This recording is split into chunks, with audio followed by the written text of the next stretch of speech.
আপনি কি এখনো আগের মতো ট্রেডিশনাল ওয়েতে ফেসবুক অ্যাড রান করে যাচ্ছেন? নতুন কোনো ট্রিক্স এখনো ফলো করছেন না? এমনকি আপনি হয়তো জানেনও না যে ওয়েবসাইট ছাড়াও ফেসবুকের অডিয়েন্সগুলোকে বারবার রিটার্গেট করা যায়। অথবা আমি ধরে নিলাম যে আপনার একটা ওয়েবসাইট আছে, বাট আপনি কখনো সেই ওয়েবসাইট থেকে রিটার্গেটের অ্যাডই রান করেন নাই। যখন অ্যাড রান করেছেন শুধুমাত্র মেসেজ ক্যাম্পেইন রান করেছেন, সেখান থেকে আপনি অডিয়েন্সের সাথে কথাবার্তা বলে দেন আপনার প্রোডাক্ট সেল করেছেন। হয়তো আপনি ওয়েবসাইটটা জাস্ট কাজে লাগিয়েছেন যে অনেকে অনেক কালেকশন দেখেছে, তখন জাস্ট আপনি ওয়েবসাইটটা শো করেন যে অনেকগুলো কালেকশন যাতে একসাথে দেখতে পারে, আপনার যাতে বারবার শো করা না লাগে। সেই ক্ষেত্রে আপনি জাস্ট ওয়েবসাইট ইউজ করছেন। আপনি যদি কোনো একটা ভিডিও অ্যাড রান করে থাকেন, তাহলে সেই ভিডিওর অনেকভাবে অডিয়েন্সকে রিটার্গেট করা পসিবল। লাইক আপনার ভিডিও যে অর্ধেক দেখেছে, বা আপনার ভিডিও হাফের বেশি দেখেছে, বা 3 সেকেন্ড দেখেছে, 10 সেকেন্ড দেখেছে, আপনি কিন্তু সব অডিয়েন্সগুলোকে পুনরায় রিটার্গেট করতে পারবেন। অনেক সময় আমরা নতুন একটা বিজনেস শুরু করে নতুন একটা পেজ ক্রিয়েট করে অ্যাড রান করে দিই, এবং সেই অ্যাডের মূল টার্গেটই থেকে সেলস। আপনি যদি শুরুতে একটা পেজ ওপেন করে যদি সেলস ক্যাম্পেইন রান করে দেন, বা আপনি কাস্টমারের কাছে কোনো প্রোডাক্ট সেল করতে চান, তাহলে কি কাস্টমার খুব ইজিলি আপনার কাছ থেকে পারচেস করে নেবে? কেন আপনার কাছ থেকে পারচেস করবে? আপনার তো অনেক কম্পিটিটর আছে যারা হয়তো আপনার থেকে মার্কেটে আরও বেশি দিন ধরে কাজ করছে এবং তাদের একটা পরিচিতি আছে, তাদের কাছ থেকে তো প্রোডাক্টটা নিবে। সো আপনি একদম নতুন, আপনি হুট করে একটা সেল ক্যাম্পেইন রান করেছেন, সেই ক্ষেত্রে আপনার কাছ থেকে নেওয়ার অ্যাকচুয়াল পয়েন্টটা কী? সো এই ক্ষেত্রে আমরা সবসময় ফানেলের কথা বলে থাকি। লাইক আপনি কোনো একটা প্রোডাক্ট যখনই লঞ্চ করবেন বা মার্কেটে নতুন একটা বিজনেস আপনি স্টার্ট করবেন, সেই ক্ষেত্রে ফার্স্টে আপনার কাছে অ্যাওয়ারনেস ক্যাম্পেইন রান করা উচিত। লাইক আপনি নতুন মার্কেটে আসছেন, অ্যাকচুয়ালি কী পরিমাণ বেনিফিট আপনি দিচ্ছেন মার্কেটে, কেন প্রোডাক্ট আপনার কাছ থেকে কেনা উচিত, আপনার ইউএসপিটা কী, আপনার ইউনিক সেলিং প্রপোজিশনটা মানুষকে বুঝাইতে হবে যে অ্যাকচুয়ালি কেন আপনার কাছ থেকে পারচেস করবে। সো দ্যাট আপনি যদি কোনো ভিডিও ক্যাম্পেইন রান করেন বা কোনো ইমেজ ক্যাম্পেইন রান করেন, সেইখানে কিন্তু আপনি ইজিলি আপনার অ্যাওয়ারনেসগুলো শো করতে পারেন। যদি আপনি একটা ভিডিও ক্যাম্পেইন রান করেন, সেই ক্ষেত্রে কিন্তু ওই অ্যাওয়ারনেসের যে অডিয়েন্সগুলো আপনার ভিডিও ক্যাম্পেইন দেখেছে, আপনি কিন্তু তাদেরকে পুনরায় রিটার্গেট করতে পারবেন। লাইক আপনার একটা ভিডিও কেউ অর্ধেক দেখেছে, আপনি কিন্তু সেই অডিয়েন্সগুলোকেই ধরে ধরে পরবর্তীতে আপনি যখন সেল ক্যাম্পেইন রান করবেন, সেই ক্ষেত্রে কিন্তু আপনি তাদেরকে ইজিলি টার্গেট করতে পারবেন। লাইক আপনি 4টা-5টা অ্যাওয়ারনেস ক্যাম্পেইন রান করেছেন, যেগুলোর মূল টার্গেট আপনার সেলস ছিল না, বাট আপনি যখন একটা প্রোডাক্ট লঞ্চ করবেন তখন তো আপনার সেল করা লাগবে। সেই ক্ষেত্রে আপনি ইজিলি কিন্তু তাদেরকে টার্গেট করে দেন আপনার সেলটা অনেক বেশি বাড়িয়ে নিতে পারেন। মেইনলি এখানে ব্যাপারটা হচ্ছে আমরা কীভাবে একটা কোল্ড লিডকে ওয়ার্ম লিডে কনভার্ট করতে পারি, এবং আলটিমেটলি আমাদের টার্গেট কিন্তু সেল জেনারেট করা। তবে এইভাবে একটা অডিয়েন্সের মার্কেটিং প্ল্যান করতে গেলে যে কী কী স্টেপে আগাইতে হয় এবং কীভাবে ফেসবুক অ্যাডগুলো রান করতে হয়, সেটা হয়তো আপনার জানাই নেই। আপনি হয়তো এখনও আগের মতোই বুঝ বাটনে ক্লিক করে অ্যাড রান করছেন, অথবা কাউকে দিয়ে যদি অ্যাড রান করাই থাকেন, তাকে জাস্ট বলে দিচ্ছেন যে ভাই আমার অডিয়েন্স এটা হবে, আপনি জাস্ট জেন্ডার এটা দিয়ে দিবেন এবং এইভাবে টার্গেট করে দিবেন, এই লোকেশনগুলো দিয়ে দেবেন, শেষ। এটাই কাজ। এবং যাকে দিয়ে আপনি অ্যাড রান করাচ্ছেন, সে হয়তো আপনার বিজনেসের ব্যাপারে ইন ডিটেলস কিছু জানেই না। সো এখানে তার ক্রিয়েটিভিটি দেখানোর মতো কিন্তু আসলে কোনো ওয়ে নাই, কারণ আপনি আলটিমেটলি তাদেরকে ইনস্ট্রাকশন দিয়ে দিয়েছেন যে ভাই এভাবে অ্যাড রান করে দেন, সো দ্যাট তারা তো এইটাই করবে। যে কোনো প্রোডাক্ট সেল করার ক্ষেত্রে কিন্তু আপনার কয়েকটি স্টেজে আগাইতে হয়। লাইক ধরেন আপনার যদি একটা ট্রাভেল এজেন্সি থাকে, তাহলে কিন্তু ফার্স্ট অফ অল আপনি গিয়েই কিন্তু টিকিট সেল করতে পারবেন না, অথবা কোনো ট্রাভেলের ট্যুর সেল করতে পারবেন না। আপনার ফার্স্টে আপনি যে ট্রাভেল ইন্ডাস্ট্রির ব্যাপারে জানেন, বা আপনার কোন কোন প্যাকেজ আপনার বেস্ট, অন্যদের থেকে কীভাবে আপনি বেটার ডিল দিচ্ছেন, কীভাবে আপনি ট্রাভেল গাইডগুলোকে সুন্দরভাবে সাজাচ্ছেন, কীভাবে কাস্টমার আপনার কাছ থেকে বেনিফিটেড হবে এবং অন্যদের সাথে না গিয়ে আপনার সাথে বা আপনার প্যাকেজের আন্ডারে গেলে সে কী বেনিফিটটা পাবে, ফার্স্ট অফ অল তাদেরকে এই জিনিসগুলো জানাইতে হবে। আপনি যে ইন্ডাস্ট্রিতে এক্সপার্ট, সেটা তাদেরকে বুঝাইতে হবে।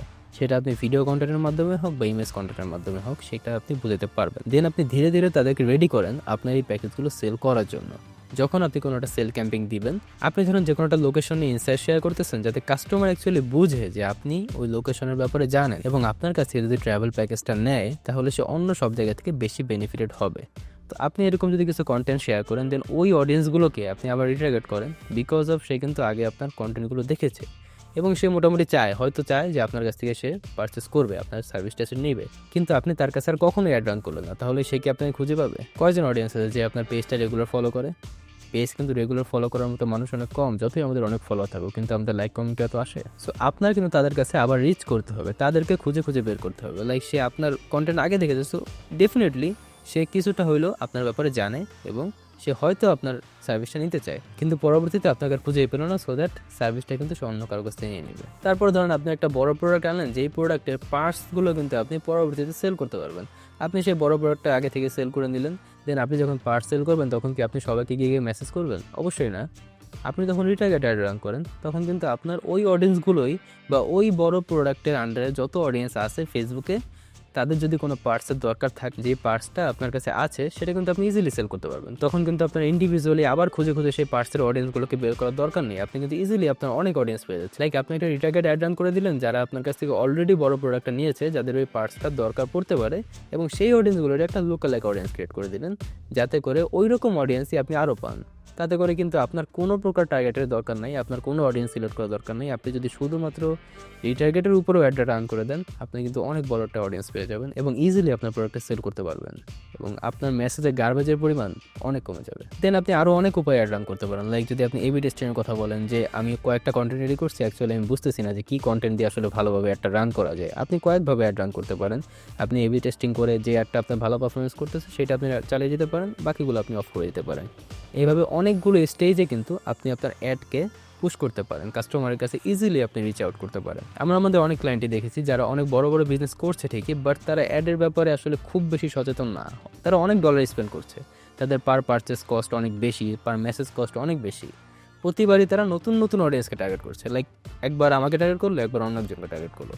কিন্তু আপনি যদি একটা অডিয়েন্সকে 10 দিন আপনার একটা দেখান, যদি তার সেই প্রোডাক্টটা দরকার পড়ে, সে কিন্তু সর্বপ্রথম আপনার কথাই চিন্তা করবে যে হ্যাঁ, আমি একটা অ্যাড দেখেছিলাম যেখান থেকে আমি হয়তো নিতে পারি।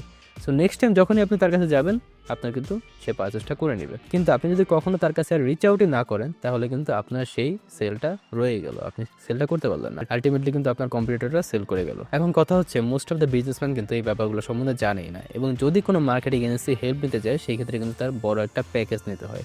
লাইক ম্যাক্সিমাম মার্কেটিং এজেন্সি কিন্তু কন্টেন্ট প্যাকেজ সেল করা, লাইক আপনার বিভিন্ন টাইপসের কন্টেন্ট থাকবে, ভিডিও কন্টেন্ট, ইমেজ কন্টেন্ট, এগুলো মিলে একটা প্যাকেজ রেডি করে দিবে, সেটা আপনাকে পারচেস করতে হবে। বাট শুধুমাত্র অ্যাড সাপোর্ট দেয় এমন এজেন্সি কিন্তু খুব একটা নেই। আর যারা আছে, আপনারা তো মাঝে মাঝে অ্যাড দেখতেই পারেন যে $120 $150, আপনি জাস্ট বলবেন যে ভাই এইভাবে অ্যাড দিয়ে দেন, তারা ওইভাবে অ্যাড দিয়ে দেবে। কিন্তু এতে করে কি আপনার বিজনেসের খুব বেশি লাভ হবে? আপনি তো আপনার অডিয়েন্সগুলোই হারাই ফেলছেন। এবং অ্যাকচুয়াল যে ফানেল মার্কেটিংয়ের কথা আমরা বারবার বলি, আপনি হয়তো অনেক প্ল্যান করেন যে এইভাবে কাস্টমারের কাছে রিচ আউট করবো, অনেক প্ল্যান করে কিন্তু আলটিমেটলি জায়গা মতো আপনি ফল করে যান।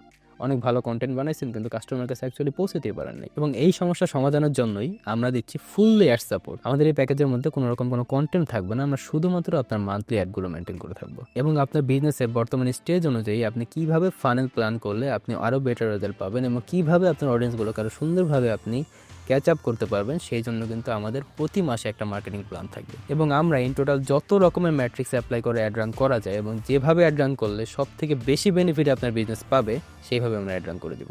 আপনার বিজনেসের ইনডেপথ নলেজ নিয়ে আমরা অ্যাড রান করবো। শুধুমাত্র আপনি বলবেন যে এভাবে দিয়ে দেন, আমরা কিন্তু এইভাবে অ্যাড রান করবো না। কিছু জিনিস আমাদের উপরে ছেড়ে দিতে হবে। অথবা আপনি আরও ডিটেলসে জানতে চাইলে আমাদের ওয়েবসাইট ভিজিট করতে পারেন, সেখানে অনেক কেস স্টাডি দেওয়া আছে, কাস্টমারের রিভিউ দেওয়া আছে, এবং এনি টাইম আমাদের কল করতে পারেন। Thank you so much.